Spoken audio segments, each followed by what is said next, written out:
खुदावंद यीशु मसीह के अजीम नाम में आप तमाम नाज़रीन की खिदमत में बहुत बहुत सलाम। मैं हूं आपका होस्ट पास्टर मुसव्वर मुनव्वर और आप देख रहे हैं फेथ टीवी प्रोग्राम ज़िंदगी की बातें। मेरे अजीज़ों, मैं खुदावंद का शुक्र करता हूं। खुदावंद ने आज एक बार फिर हमें मौका दिया कि हम एक नए एपिसोड के साथ आपकी खिदमत में हाजिर हो सकें। सन है जड़ा वाला, जो नहायत दिल खराश वाक़या है। हर दिल खून के आंसू रो रहा है, हर आंख अश्कबार है और देखते ही देखते बहुत से घर और बहुत से चर्चिस को जला दिया गया और सलीब जो मसीहियों का फ़ख्र है, हमारा मुक़द्दस निशान है, उसकी भी बेहुरमती की गई। हम इस सारे वाक़े की पास्टर सिसल जॉन बरकत साहब जो कि CEO हैं फेथ टीवी के और फेथ टीवी की पूरी टीम की तरफ से मज़म्मत करते हैं और हुकूमत वक्त से और ख़ास तौर पर चीफ़ जस्टिस ऑफ पाकिस्तान और चीफ़ ऑफ आर्मी स्टाफ और तमाम कानून नाफिज करने वाले इदारों से ये गुजारिश करते हैं कि इस सारे वाक़े की शफाफ तहकीकात होनी चाहिए और मुजरमों को कानून के मुताबिक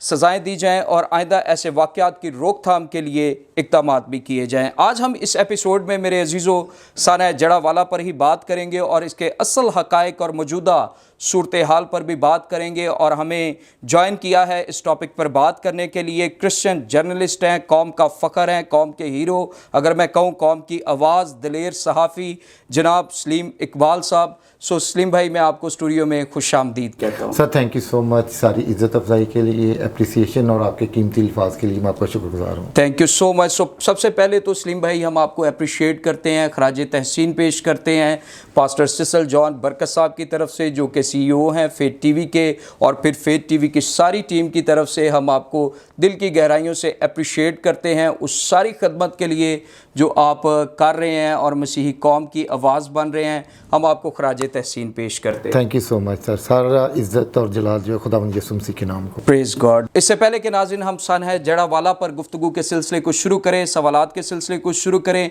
हम अपने प्रोग्राम का आगाज़ एक दुआ से करेंगे और मेरी गुजारिश होगी भाई सलीम आप दुआ में रहनुमाई फरमाएँ। आसमान और ज़मीन के खालिक व मालिक, ज़िंदगी के लिए, ज़िंदगी की तमाम नेमतों, बरकतों, बख्शिशों के लिए आपकी शुक्रगुजारी करते हैं और फेथ टीवी के लिए खुदावंद तेरी शुक्रगुजारी करते हैं जिसको खुदावंद तो अपनी बादशाही की वसअत के लिए इस्तेमाल कर रहा है। इन सारे हालात में खुदावंद तूने हमें मजबूत रखा, हिम्मत दी, हौसला दिया है। इन तमाम बातों के लिए तेरी शुक्रगुजारी करते हैं।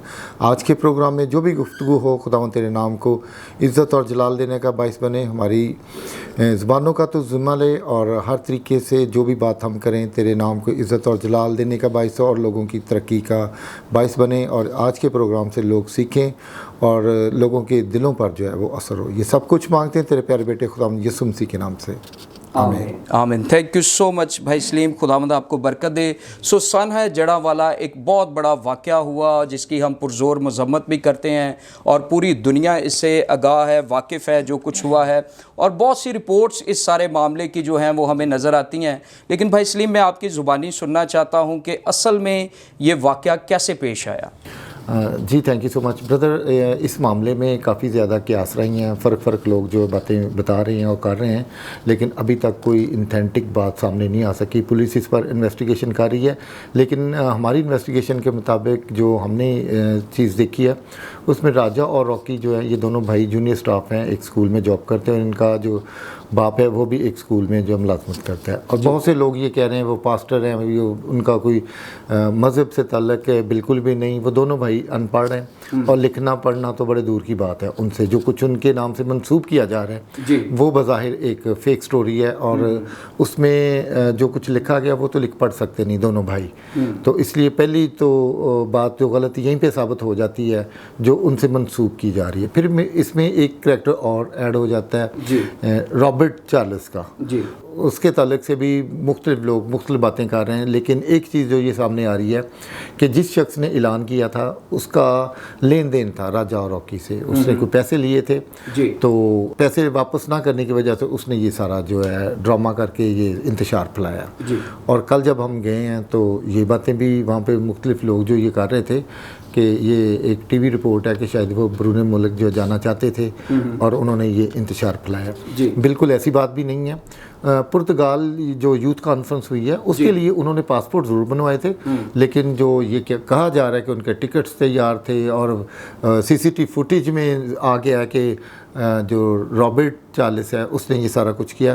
तो गवर्नमेंट को ऐसी चीज़ अभी तक सामने नहीं लेके आई। जी, इन्वेस्टिगेशन कर रहे हैं, सारे जो लॉ इन्फोर्समेंट के इदारे हैं वो सब इस पे काम कर रहे हैं, लेकिन अभी ये सारे मामला जो मज़ीद तफ्तीश के बाद जो सारी बातें क्लियर हो जाएंगी, लेकिन बज़ाहिर ये वाक़या झूठा नज़र आता है। जी, थैंक यू सो मच भाई सलीम, आपने बड़ी खूबसूरती के साथ इस सारे वाक़े से हमें आगाह किया है, और आप तो उसी वक्त भी इसकी अपडेट जो है वो जारी थी। और इससे पहले कि मैं अगले सवाल की तरफ जाऊं, मैं ज़रूर आपको एक बार फिर अप्रिशिएट करना चाहता हूं कि आप बड़ी दिलेरी के साथ और बड़े जुर्रत के साथ आपने इस सारे वाक़े को कवर किया है, और मैं समझता हूं कि उस वक्त इसको कवर करना, अपनी जान को ख़तरे में डालना, मैं पूछना चाहता हूं इसके पीछे क्या मोटिवेशन है, क्या विज़न है। जब भी कोई ऐसा वाक़या होता है तो हम आपको उस जगह पर देखते हैं और आप कौम को हर एक चीज़ से अपडेट रखते हैं, आप शेयर करते हैं, इसके पीछे क्या मोटिवेशन है? सर, बीइंग अ क्रिश्चियन और बीइंग अ जर्नलिस्ट मेरी ये ज़िम्मेदारी है कि मैं अपनी सहाफ़ती ज़िम्मेदारियों को पूरा करते हुए बर वक्त जो है लोगों तक ये सारी चीज़ें लेकर आऊँ।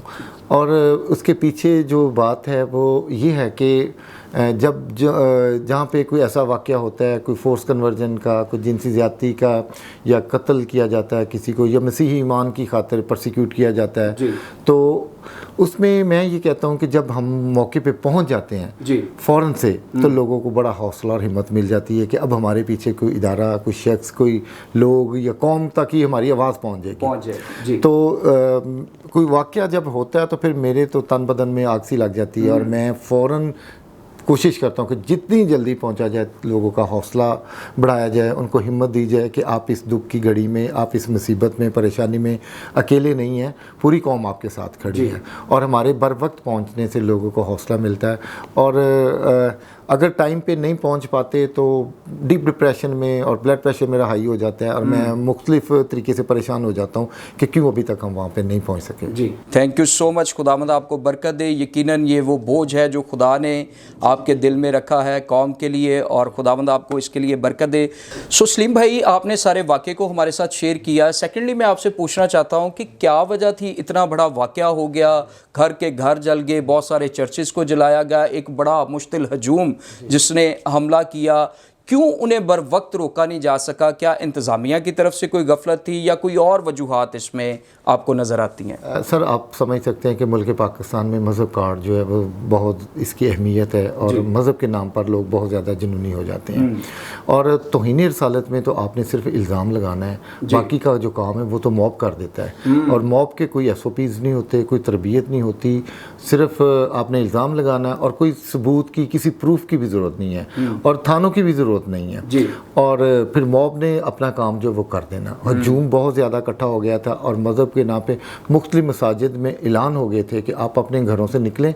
मसीहों ने जो है कुरान मजीद की बेहुरमती कर दी है, तो सब निकलें और इनका जो ख़ात्मा कर दें। उस वक्त ये सूरत हाल थी, और बर वक्त कार्रवाई, बात तो रात से चल रही थी, फिर सुबह भी ऐलानात हुए, और पुलिस के पास बहुत ज़्यादा टाइम था। लेकिन पुलिस जो है पास्टर साहबान के साथ ये मुज़ाकरात करती रही, जी आप लड़के हमारे हवाले कर दें तो फिर मामला कंट्रोल हो सकते, अदरवाइज़ हमारे बस में नहीं है। हालांकि पुलिस चाहती तो सर कोई इशू नहीं था, मतलब कि शुरू से ही सुनते हैं कि लम्बे हाथ कानून दे, कानून के आगे, इदारों के आगे, रियासत के आगे कोई चीज़ ठहर नहीं सकती अगर ये दिल से करें तो। लेकिन यहाँ पर जो मॉब था, जो मजहबी इंतहा पसंद थे, उनको खुली छुट्टी दे दी गई। जो लूट मार करना चाहें, आप घर जलाना चाहें, पहले घरों को खाली करवाया गया, फिर पुलिस की तरफ से ये दावत दे दी गई मुबैना तौर पर कि भाई अब आप आ जाएं और इनको जलाएं। जहाँ पर घर खाली कराया गया तो वहाँ पर अगर पुलिस खड़े होके कोई 2-4 हवाई फायर कर देती, या फिर कोई आंसू गैस का इस्तेमाल कर लेती, या कुछ चंद लड़के अगर पकड़ लिए जाते तो ये मामला नहीं होना था। लेकिन पुलिस की गफलत है, इंतज़ामिया की गफलत है। कि अभी चीफ जस्टिस जो है वो भी आए थे, और उन्होंने भी यही बात की थी कि SP को और SHO को, उन्होंने इलाका का जो SHO और SP था उसको भी शामिल तफ्तीश करवाया कि उनकी गफलत की वजह से ये सारा मामला है। अगर चाहते तो मौके पर जो है रेंजर आ सकती थी, सारे ज़िले की पुलिस जो है अब जी, वो आ सकती थी, 1-1.5 घंटे में आ सकती थी। और इतने बड़े नुकसान से जो है वो इसको रोका जा सकता था। और ये कोई पहला वाकया नहीं है, इससे पहले शांति नगर के वाकये से सीखना चाहिए था, जोसेफ कॉलोनी के, कोरियां के और गोजरा के जो वाकया हुए, फिर जोसेफ कॉलोनी शम्मा शहजाद को जलाया गया। इसी तरह अब पुलिस जो है कितना टाइम इसको और चाहिएगा सीखने के लिए। हमारे जो जितनी भी लॉ इन्फोर्समेंट की एजेंसीज हैं कब तक ये सीखेंगी? मतलब क्विक रिस्पांस, बहुत सी फोर्सेस भी बनी जो क्विक रिस्पांस करती, कहाँ गई वो सारी फोर्सेस जो नहीं बचा सकी चंद घरों को मसीहों के?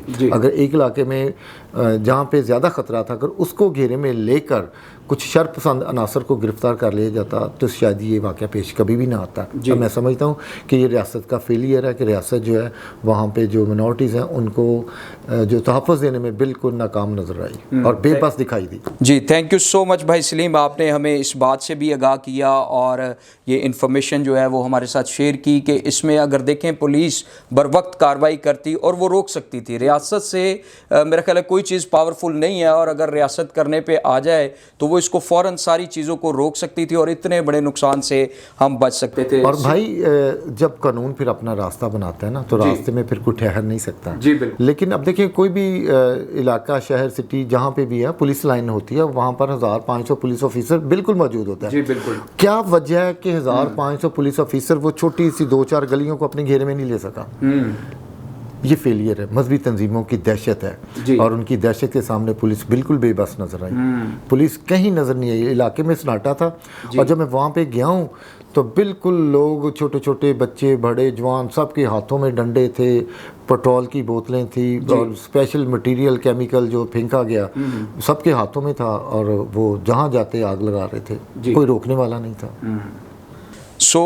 भाई इसलिए मैं आपसे पूछना चाहता हूँ, मुख्तलिफ रिपोर्ट्स हैं, अगर हम पाकिस्तान मीडिया की बात करें तो 4 चर्चेज़ का नाम लिया जाता है जी, 4 चर्चेज़ जलाए गए हैं। अगर उसके अलावा हम देखें तो कुछ कहते हैं 21 चर्चेज़ हैं, फिर कुछ कहते हैं 39 चर्चेज़ और 40 घर या 100 घर या डिफरेंट रिपोर्ट्स हैं। लेकिन मैं समझता हूँ कि आप हमें बेहतर इसके बारे में अपडेट कर सकते हैं, कितने चर्चेज़ हैं जो इस सारे वाक़े से इफ़ेक्ट हुए हैं, मुतासिर हुए हैं, और कितनी फैमिलीज़ हैं जो मुतासिर हुए हैं, और क्या ये स्पेसिफ़िक एक इलाका था या इसके इर्द गिर्द के इलाके भी मुतासिर हुए हैं? ब्रदर, पहले दिन तो सारे इलाकों में फिरना बहुत ही मुश्किल था। जगह जगह जो है हजूम था, नारेबाजी हो रही थी, एहतजाज हो रहे थे। मैं अपनी गाड़ी कहीं पे रोकता, पैदल चलता, कई किलोमीटर तक पैदल चल के रक्शों पे, चिंची रक्शे लेकर जो है रिपोर्टिंग करना पड़ी और हर तरफ जो है एहतजाज हो रहे थे। पूरा शहर जो यरगमाल बनाया हुआ था मजहबी इंतहा पसंदों ने। लेकिन इसके बावजूद रात तक हम काफ़ी कवर कर लिए थे चर्चेज़ हमने। तो जो मेरी रिपोर्ट थी पहले दिन से नेक्स्ट डे जो है उसमें मैंने 21 चर्चेस अनाउंस किए थे, क्योंकि एक दिन में इतना ही फिरा जा सकता है। और जड़ावाला शहर में कोई ऐसा इलाका नहीं है जिसके चर्च को तबाह ना किया होगा।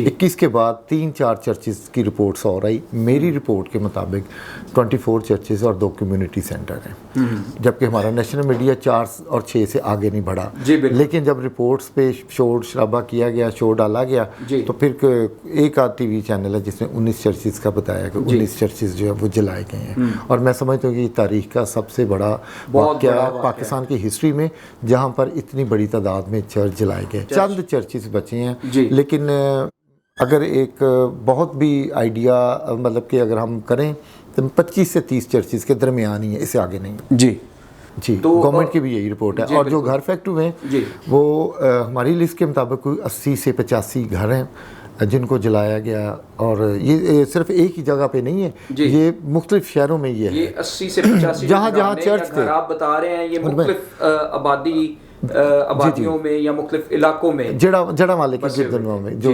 चकूक है वहाँ पे जिस चर्च के साथ कोई 1-2 घर होते थे या घर होते हैं उनको भी जलाने की कोशिश की गई या जलाया गया या उनको लूटा गया। लूटा तो बेशुमार घरों को गया है। और ये अगर एक घर में 4 या 5 लोग रहते थे तो इस तरीके से 200+ घर बनते हैं। थैंक यू सो मच भाई सलीम। हम आगे बढ़ेंगे और मैं आपसे पूछना चाहूँगा कि अभी तक जो गवर्नमेंट और पुलिस का इसमें किरदार रहा है, आप किस हद तक उससे सेटिस्फाइड हैं?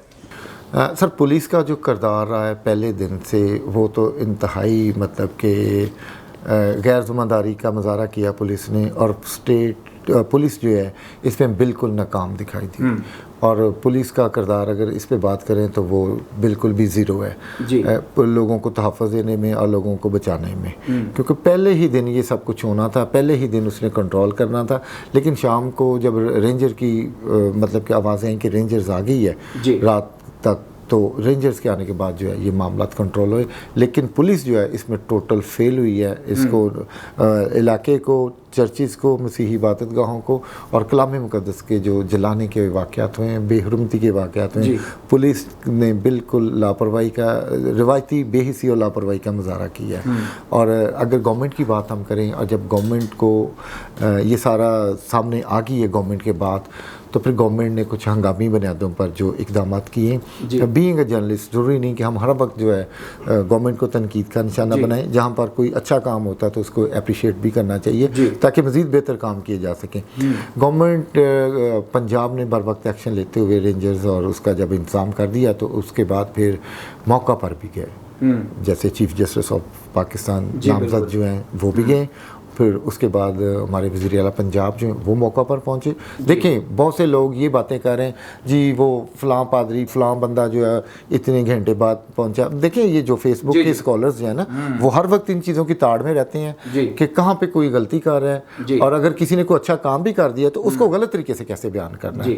तो ये मनफी और नेगेटिव सोच जो फैला रहे हैं, उनको भी मैं ये कहना चाहूँगा कि खुदारा ये दुख की घड़ी है, यहाँ पर तो कम से कम आप खुदा का खौफ कर लें। फिर उसके बाद जो तमाम पास्टर्स गए, लोगों के सरों पर हाथ रखा और उनकी ज़रूरियात के ताल्लुक से जो जिस पोर्शन में खड़ा हो सका। सर, मैं तो जिस बंदे ने वहाँ पे किसी को रास्ता भी बताया, जिस बंदे ने यही बताया कि जी इस इलाके में आग लगी है, इस इलाके में चर्च को गिराया गया, जलाया गया, जिसने ये भी गाइड किया, सर मैं उसको भी अप्रिशिएट करता हूँ कि सब ने अपना अपना किरदार अदा किया, और होना भी यही चाहिए।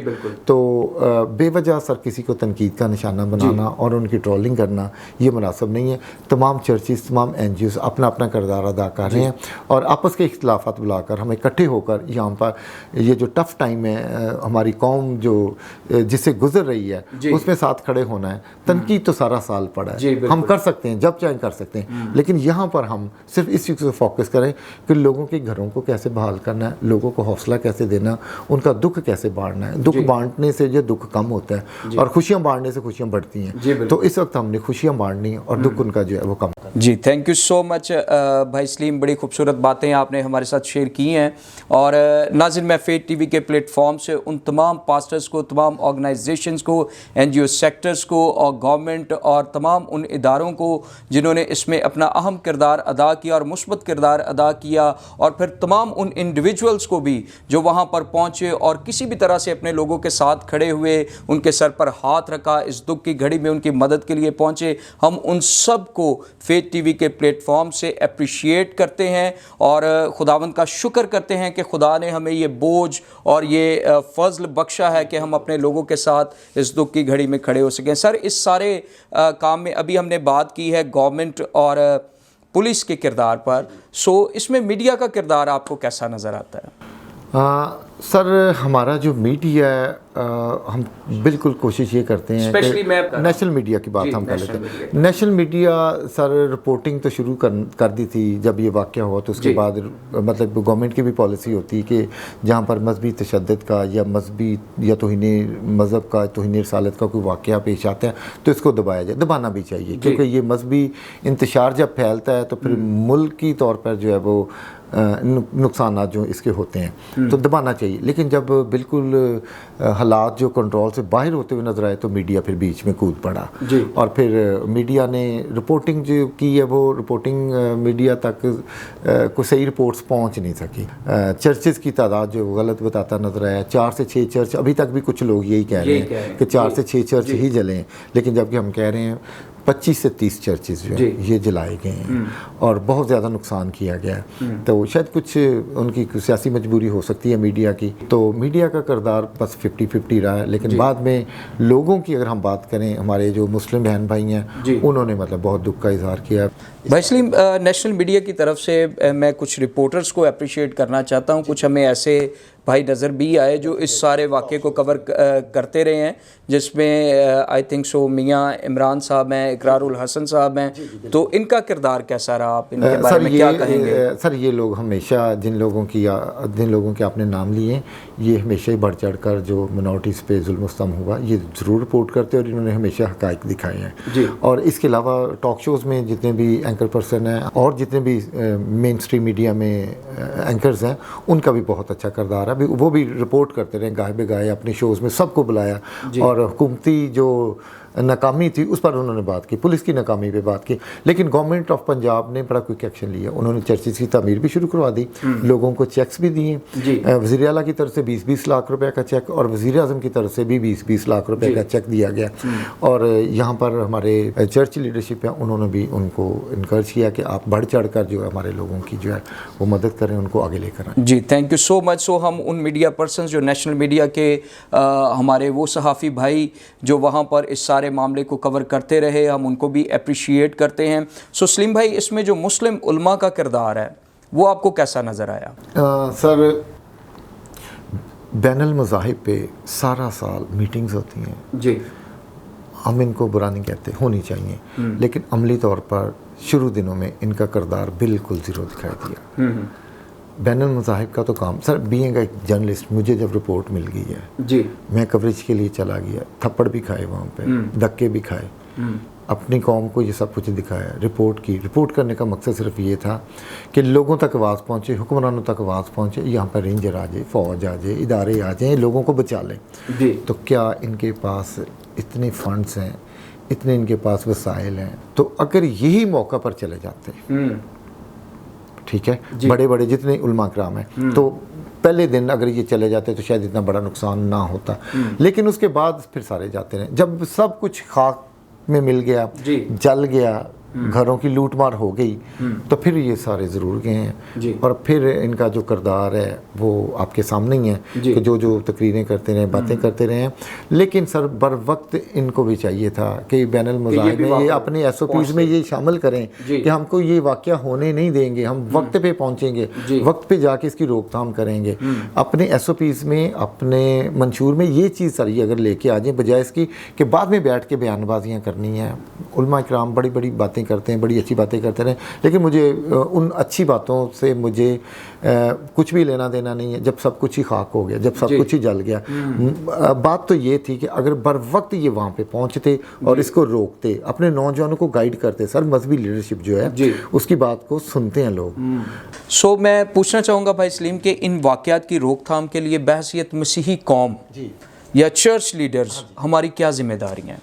जी बिल्कुल, मैं भाई ये कहना चाहूँगा कि सबसे पहले हम अपने बच्चों को एजुकेट करें जी, ठीक है, कि इस मुल्क में रहते हुए हमने तमाम मज़ाहिब का एहतराम करना है, हमने किसी से कोई बहस नहीं करनी जी, और हमने अपने बच्चों को एजुकेट करना है कि तमाम मज़ाहिब जो हैं ये काबिल एहतराम है, तमाम अंबिया इकराम काबिल एहतराम है। बेटा हमने इनकी इज़्ज़त करनी है, हमने दूसरे मज़ाहिब को कभी मौका नहीं देना। अब्बा हैसियत मसीही हमने अपने किरदार से शो करना है कि हम कुछ फ़र्क हैं दूसरों से। तो अगर हमें ये नज़र आता है कि दूसरे का या हमारा मज़हब या अकीदा सबसे अलग और सबसे बेहतरीन है, तो इसे फिर हमने अपने किरदार से साबित करना है। बिल्कुल, हमने दूसरों पर तनकीद करके नहीं, फिर हम अपने किरदार से साबित करें कि हम फ़र्क हैं, हमारा अकीदा, हमारी तालीमात दूसरों से फ़र्क है। लेकिन हमने कभी दूसरों को लेट डाउन नहीं करना, दूसरों के मज़ाहिब पर बेजा ना तो कोई तनकीद करनी है, ना उन पर कोई कीचड़ उछालना, ना उनको किसी मज़हब की भी तज़लील के बारे में ना हम सोच सकते ना सोचेंगे। थैंक यू सो मच भाई सलीम, आपका मौक़िफ़ इस बात पर आ गया है हमारे पास। इसमें गवर्नमेंट की क्या जिम्मेदारियाँ, कैसे इन वाक़यात की रोकथाम की जा सकती है? सर पहले ये था कि एक SHO लेवल का जो बंदा वो तफ्तीश करता था, उसके बाद जो एक SP को दे दी गई कि वो तहकीक करेगा, पूरी रिपोर्टिंग करेगा, इन्वेस्टिगेशन करेगा, फिर उसके बाद पर्चा होगा। और इससे SP लेवल से कम जो बंदा है वो SP इसकी निगरानी करेगा। तो अब इसमें ये है कि मज़ीद इसमें तरामीम की ज़रूरत है, इसको सोचो विचार की ज़रूरत है कि ऐसी कानून साजी की जाए, और अगर ऐसे कोई वाक़यात होते भी हैं तो इससे पहले जो हवा चल जाती है जी, तो उसी वक्त पुलिस को कंट्रोल कर लेना चाहिए। अब देखें सहीवाल में जो हुआ जी, तो वहाँ पर जो एक बच्चे ने यही जो मटेरियल बाइस बना जड़ावाला में पुरतशद्दद वाक़यात का जी, वही मटेरियल एक टिकटॉकर ने, बच्चे ने टिकटॉक पे शेयर कर दिया। और बहुत से लोग शेयर कर रहे थे, बहुत से मुस्लिम लोगों ने ये शेयर किया जी, फेसबुक पे और व्हाट्सएप पे, दीगर जगहों वो पे, बच्चे ने भी कर दिया। अब वो बच्चे जो है एक ख़ास मजहबी तंजीम ने उस पर एक्शन लेते हुए इलाके का घिराव कर लिया, धरना दे दिया और उन्होंने कहा जी दहशतगर्दी दफात ऐड करें जी, और इसको अरेस्ट करें। फिर पुलिस ने 24 घंटों में कार्रवाई करके बच्चे को भी अरेस्ट किया, इलाके को भी तहफ़्फ़ुज़ दिया। बर वक्त कार्रवाई देखें, जी, जड़ावाला में बर वक्त कार्रवाई नहीं हुई, इलाका जल गया। बिल्कुल, साहिवाल में बर वक्त कार्रवाई हुई, जी, इलाका बच गया।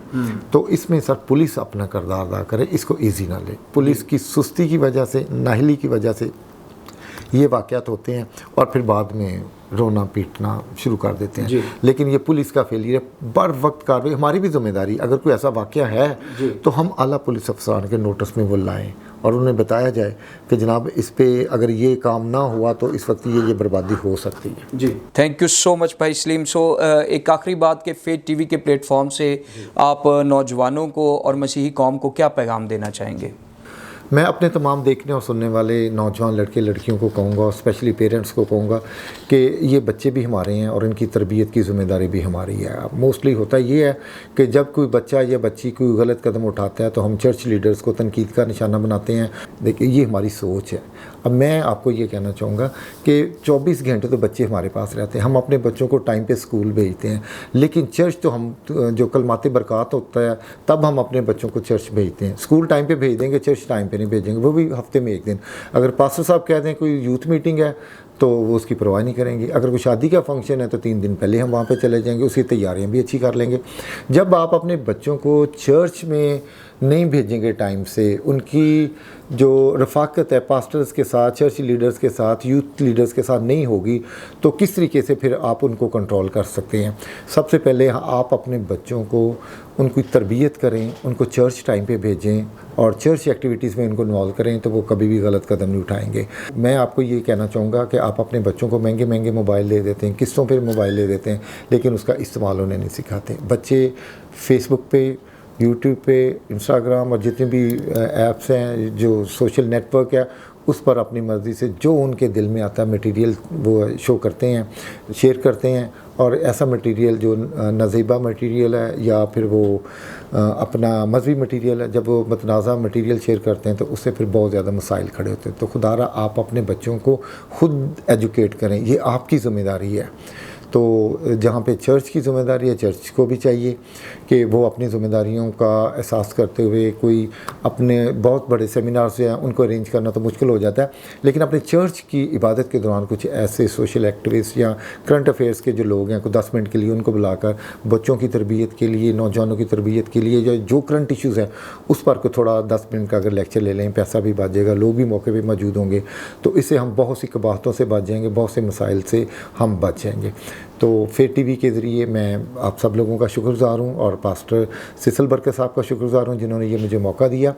तो नाज़रीन आपके बच्चे हैं, ज़िम्मेदारी भी आपकी है। जी, थैंक यू सो मच भाई सलीम, खुदावंद आपको बरकत दे। सो नाज़रीन, यहाँ पर हमारे प्रोग्राम का वक्त ख़त्म हुआ जाता है, लेकिन इससे पहले कि मैं आपसे इजाज़त चाहूँ, मैं भाई सलीम का शुक्रिया अदा करना चाहता हूँ। थैंक यू सो मच, आप स्टूडियो में आए और इस ख़ास टॉपिक पर आपने हमारी रहनुमाई फरमाई है। खुदावंद आपको बरकत दे और ज़्यादा अपने जलाल के लिए इस्तेमाल करें। सो नाज़रीन, मेरी आपसे गुजारिश है, फेट टीवी यूट्यूब चैनल को सब्सक्राइब करें, दोस्तों के साथ शेयर करें, देखते रहें फेट टीवी प्रोग्राम ज़िंदगी की बातें। God bless you all.